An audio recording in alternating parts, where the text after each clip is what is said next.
ইসলামী 5টি দল আমরা একত্রিত হয়ে কতগুলো মৌলিক বিষয় আমরা ঐক্যমতে পৌঁছতে পেরেছি। শুকরিয়া তাআলা, আলহামদুলিল্লাহ।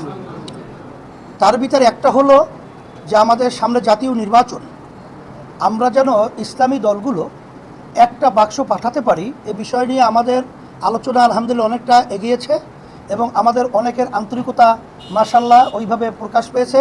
আলোচনায় আমরা সন্তুষ্ট।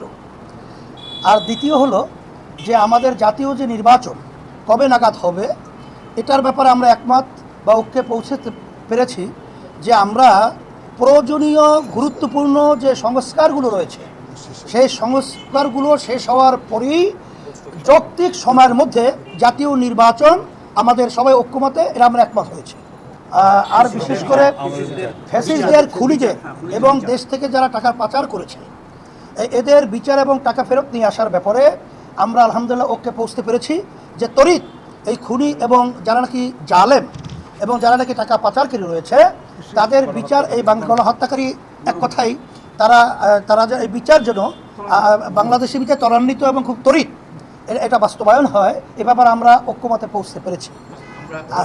আর আলহামদুলিল্লাহ ধারাবাহিকতা, আজকে আমাদের এই আনুষ্ঠানিকতা আজকে শেষ নয়, আমাদের এই লক্ষ্যে পৌঁছার জন্যে আমরা সবাই ধারাবাহিকভাবে এই কার্যক্রম পরিচালনা চলতে থাকবে, বৈঠক চলতে থাকবে।